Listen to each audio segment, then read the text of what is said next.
Salam alaikum et bienvenue. On est le 13 juin 2026 et cette journée restera dans les mémoires pour plusieurs raisons. La SNTF lance un appel d'offres pour l'acquisition de 120 locomotives dans le cadre d'un plan ferroviaire de plusieurs milliards de dollars. L'Algérie vit une récolte d'orge exceptionnelle qui pourrait ouvrir la voie à de nouvelles exportations agricoles. Les Fennecs ont écrasé la Bolivie 4-0 dans leur dernier match de préparation et la Coupe du Monde 2026 a officiellement débuté hier, le 11 juin. Et Lionel Messi a répondu publiquement à un jeune joueur algérien et met en garde les Fennecs. On va tout vous raconter, 4 sujets majeurs, un format long et détaillé. On prend le temps de tout comprendre, c'est parti. Parti 120 locomotives pour l'Algérie. Le grand plan ferroviaire prend forme. Commençons par un sujet structurant pour l'avenir économique de l'Algérie, le chemin de fer. La SNTF, la Société nationale des transports ferroviaires, vient de lancer un appel d'offres international pour l'acquisition de 120 locomotives. C'est une annonce majeure qui s'inscrit dans la continuité d'une politique de modernisation ferroviaire massive engagée par l'Algérie depuis plusieurs mois. Pour comprendre l'ampleur de ce plan, il faut revenir sur les annonces précédentes. Le ministre de l'Intérieur, des collectivités locales et des transports, Saïd Saïoud, avait déjà annoncé que le président de la République avait alloué une enveloppe de 180 milliards de dinars, soit environ 1,4 milliard de dollars, pour l'acquisition de nouveaux wagons et locomotives. Cette enveloppe devait permettre l'acquisition de 400 wagons de transport de voyageurs, de locomotives de grande puissance, d'autorails à grande vitesse et de wagons pour le transport de marchandises. Plus récemment, l'Algérie a réservé une enveloppe de près de 4 milliards de dollars pour l'acquisition de nouveaux trains modernes. Cette enveloppe colossale s'inscrit dans un programme global de la SNTF d'un budget total de 378 milliards de dinars. L'appel d'offres pour 120 locomotives, c'est la traduction opérationnelle la plus récente de cette stratégie. Ces locomotives sont à double usage, transport de voyageurs et transport de marchandises. Cette flexibilité est cruciale parce qu'elle permet à la SNTF d'adapter son exploitation en fonction des besoins, notamment avec l'augmentation enregistrée de la quantité de marchandises transportées par train au cours des 2 dernières années. Pourquoi l'Algérie investit-elle autant dans le ferroviaire en ce moment? Plusieurs raisons convergent. D'abord, le constat d'un déficit réel en trains de transport de voyageurs. Beaucoup d'Algériens connaissent les trains bondés, les retards, le matériel vieillissant sur certaines lignes. Ce déficit est désormais reconnu officiellement et traité avec des moyens financiers à la hauteur. Ensuite, les grands projets d'infrastructure en cours. La ligne ferroviaire dite minière de l'Est, entre Bled El Hadba et Annaba, sur 422 km, dont la livraison est attendue pour la fin de l'année 2026. La construction d'une voie ferrée entre Laghouat et El Ménéa, en passant par Gardaïa, sur 495 km, pour un coût de 6 milliards de dollars. Et bien sûr, le projet le plus emblématique, la ligne Alger-Tamanrasset, sur plus de 2000 km, dont les travaux démarrent en septembre 2026 et dont la livraison est attendue pour 2028. Ces projets, mis ensemble, vont permettre à l'Algérie de doubler la longueur de son réseau ferroviaire national en quelques années, passant de 4500 km à 9000 km. C'est un doublement de l'infrastructure ferroviaire nationale. Une transformation d'une ampleur rarement vue dans le monde pour un pays de cette taille. Il y a aussi le volet réhabilitation. Des travaux sont en cours sur la ligne Constantine-Alger pour réduire la durée du trajet à 3 heures au lieu des 8 à 10 heures actuelles. En raison de la détérioration de l'infrastructure de base, imaginez l'impact pour les habitants de l'Est algérien. Un trajet qui passe de potentiellement une demi-journée à 3 heures. C'est un changement radical dans la mobilité quotidienne. Pour ces 120 locomotives, la livraison des premiers équipements devrait s'étaler entre 24 et 36 mois. Les premiers wagons et locomotives commenceraient à arriver entre 2026 et 2027. Ce plan ferroviaire algérien est l'un des plus ambitieux d'Afrique en ce moment. Il combine modernisation du parc existant, construction de nouvelles lignes vers le sud et réhabilitation des lignes vétustes du nord. C'est un investissement dans la mobilité des personnes, dans le transport de marchandises et dans le désenclavement des régions les plus éloignées du pays. Partie 2, l'Algérie, deuxième producteur arabe d'orge, la récolte exceptionnelle qui change la donne. La deuxième actualité de ce 13 juin nous emmène dans les champs algériens en pleine saison de récolte. Et l'histoire qui s'y déroule pourrait avoir des conséquences importantes pour l'agriculture algérienne dans les années à venir. À la coopérative des céréales et légumes secs, la CCLS, d'Oued Rioux, dans la wilaya de Relizane, les livraisons d'orge se succèdent sans interruption depuis le début du mois de juin. Des camions semi-remorques chargés en vrac, d'autres camions plus modestes transportant des sacs. Le balai est incessant. Sur place, Maïeddine Alem, technicien à la CCLS, témoigne de l'ampleur de cette campagne. La coopérative dispose de 17 moissonneuses-batteuses et un programme a été établi pour l'ensemble des agriculteurs du secteur. Les retardataires peuvent toujours faire une demande pour être intégrés au planning de récolte. Le processus est rigoureux.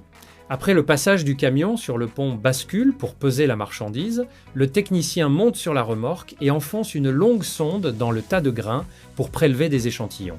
Ces échantillons permettent de vérifier la qualité du grain, son taux d'humidité, sa pureté, avant son admission dans les silos.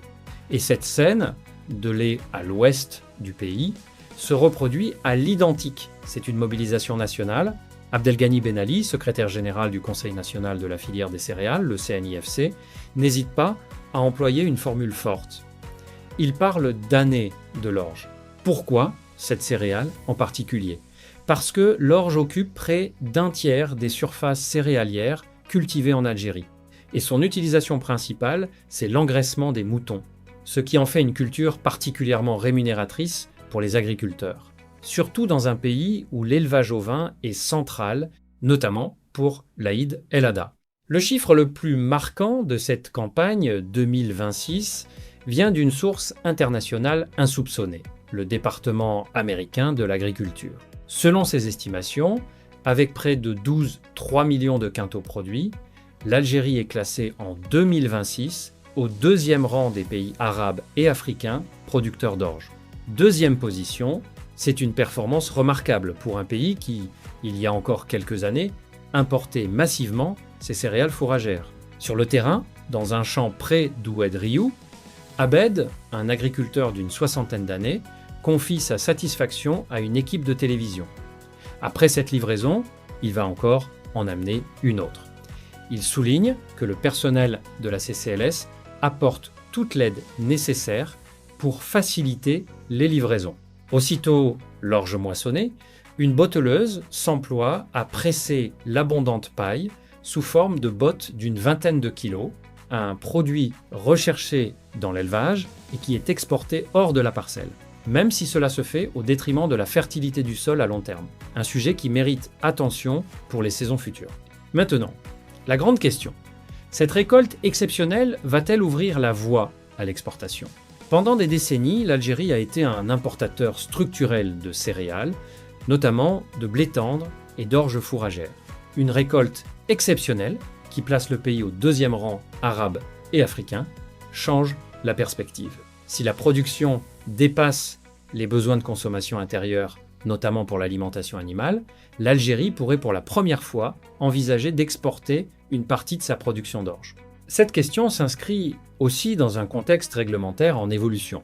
Une nouvelle mesure a été annoncée récemment par l'Association des banques et établissements financiers, l'ABEF. À compter du 1er juillet 2026, les exportateurs seront obligés d'obtenir l'accord de l'entreprise productrice avant d'exporter, à titre exceptionnel, jusqu'au lancement d'une nouvelle plateforme numérique dédiée à l'exportation. Cette mesure exclut explicitement les exportateurs de produits agricoles, ce qui est un signal positif pour la filière céréalière qui pourrait bénéficier d'un cadre d'exportation plus simple que d'autres secteurs. Le président de la République a d'ailleurs déploré, à plusieurs reprises, l'existence de malversations dans les exportations, notamment la sous-facturation et le non-rapatriement des devises. Le contrôle renforcé sur les exportations vise à assainir ce secteur, tout en préservant la fluidité pour les filières stratégiques comme l'agriculture. Si cette dynamique se confirme dans les prochains mois, l'orge pourrait devenir un nouveau produit d'exportation algérien, aux côtés des dattes, qui sont déjà un succès à l'export, et potentiellement du blé dur dans les années suivantes si les rendements continuent de progresser. C'est un signal de plus que l'agriculture algérienne, longtemps perçue comme un secteur en difficulté structurelle face aux importations, est en train de changer de visage. Partie 3, Algérie 4. Bolivie 0, le carton parfait avant l'Argentine. La troisième actualité de ce 13 juin est celle qui enflamme toutes les conversations depuis hier soir. Dans la nuit du 10 au 11 juin, heure algérienne, les Fennecs ont disputé leur dernier match de préparation avant la Coupe du Monde 2026 face à la Bolivie, au CPKC Stadium de Kansas City. Et le résultat a dépassé toutes les attentes, 4-0. Reprenons ce match dans le détail, parce qu'il y a énormément d'enseignements à en tirer. Petković a aligné une équipe presque exclusivement composée de titulaires habituels pour la première période. Oussama Benbot dans les buts, Samir Chergui, Ashraf Abada, Aïssa Mandi et Ryan Ait Nouri en défense, Nabil Bentaleb, Hicham Boudaoui et Ibrahim Maza au milieu. Et un trio offensif de gala avec Riyad Mahrez, Mohamed Amoura et Nadir Benbouali. La première mi-temps a été plus compliquée que prévu. Les Boliviens, qui jouaient sans pression de résultat puisqu'ils n'ont pas réussi à se qualifier pour ce mondial, ont opposé un bloc défensif solide et discipliné. Pendant 44 minutes, l'Algérie a buté sur cette muraille bolivienne, beaucoup de possession, beaucoup de circulation de balles, mais pas de réelle ouverture. Et puis, juste avant la pause, à la 45e minute, tout a changé. Sur un coup franc parfaitement frappé par Riyad Mahrez depuis l'aile, le ballon arrive dans la surface, Mohamed Amoura, à la réception, prolonge de la tête. Et c'est Aïssa Mandi, surgissant comme un défenseur central, qui sait être aussi un buteur, qui pousse le ballon au fond des filets. Un but collectif, presque chorégraphié, qui libère immédiatement toute l'équipe algérienne. Les Fennecs rentrent au vestiaire avec l'avantage et surtout avec la libération mentale dont ils avaient besoin. La deuxième période a été un récital. Petković a procédé à des changements massifs, faisant rentrer notamment Amine Gouiri et Adil Boulbina. Et ces deux joueurs ont littéralement explosé le match. À la 56e minute, sur une action collective magnifique, Anis Hadj Moussa trouve Adil Boulbina dans la surface. Boulbina, par un crochet d'une grande intelligence, élimine son vice, visse et serre en retrait Amine Gouiri. L'attaquant algérien ajuste une frappe précise au premier poteau. 2-0. 2 minutes plus tard, à la 58e, Gouiri récidive. Cette fois, c'est sur un ballon mal négocié par le gardien bolivien suite à un centre-tir de Hadj Moussa. Le ballon traîne dans la surface, Gouiri est le plus prompt et pousse le cuir au fond. Doublé pour lui, 3-0. Et puis, à la 61e minute, Anis Hadj Moussa, encore lui, profite d'une échappée pour conclure d'une balle piquée délicieuse face au gardien, 4-0. Le match est totalement plié en seulement 16 minutes de jeu, de la 45e à la 61e. Après cette démonstration de force, le rythme a logiquement baissé. L'Algérie a géré son avantage sans bavure, jusqu'au coup de sifflet final, sous les applaudissements de quelques supporters privilégiés autorisés à assister au match.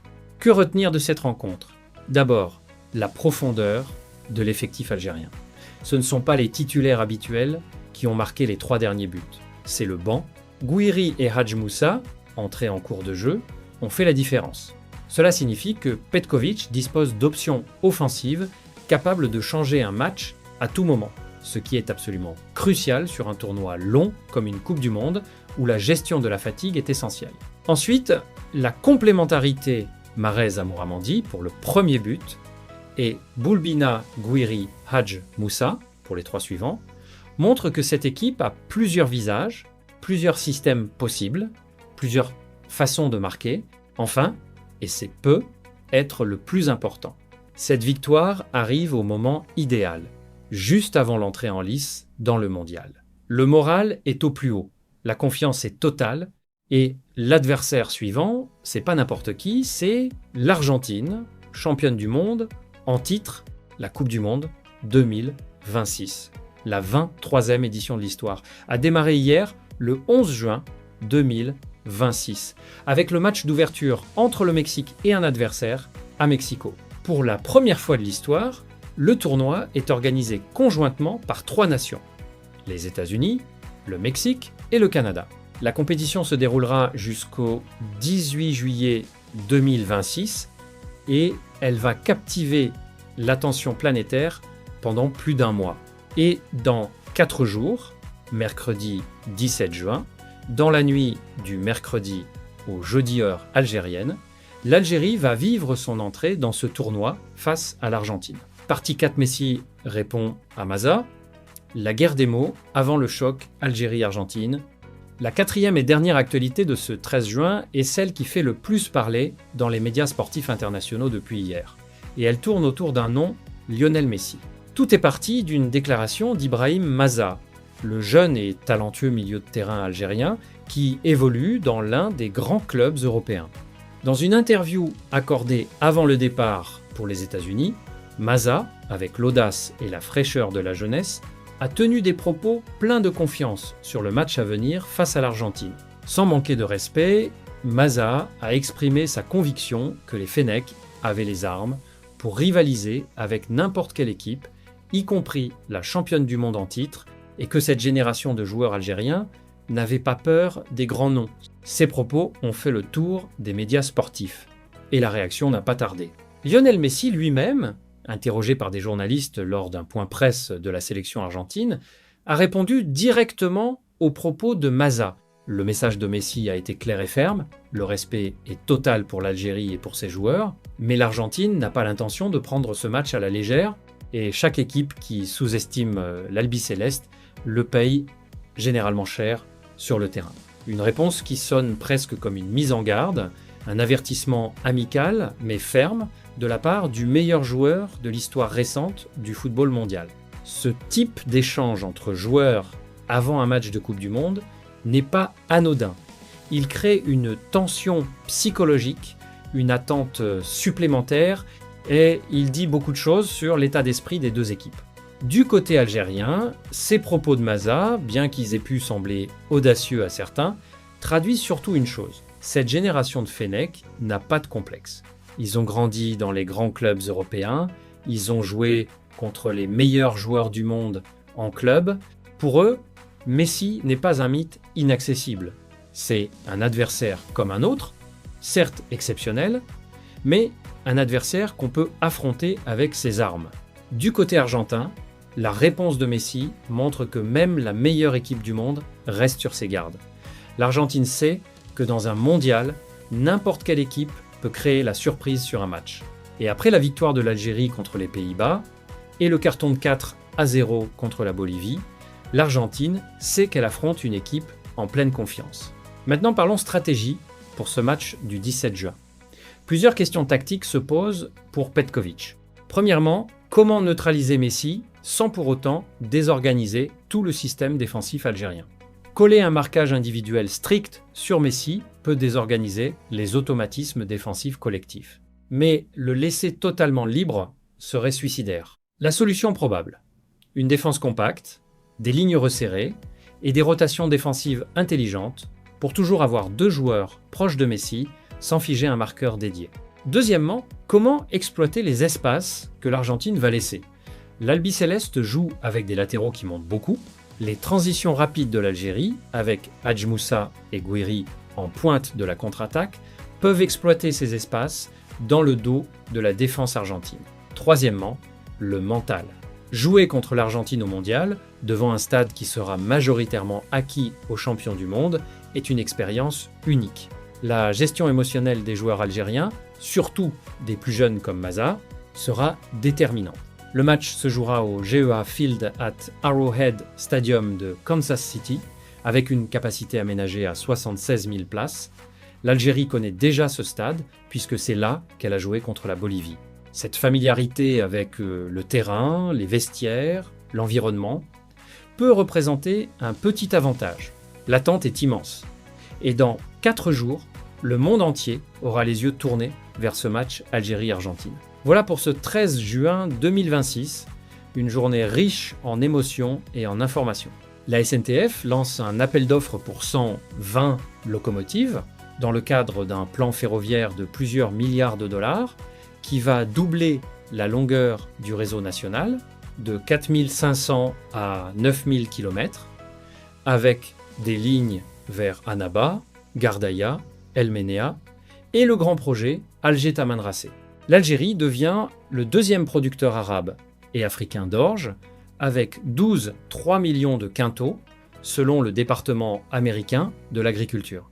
Une année exceptionnelle qui pourrait ouvrir la voie à de nouvelles exportations agricoles. Les Fennecs ont écrasé la Bolivie 4-0, avec un but collectif d'Aïssa Mandi avant la pause, puis un récital signé Amin Gouiri, auteur d'un doublé, et Anis Hadj Moussa, sorti du banc pour faire des dégâts.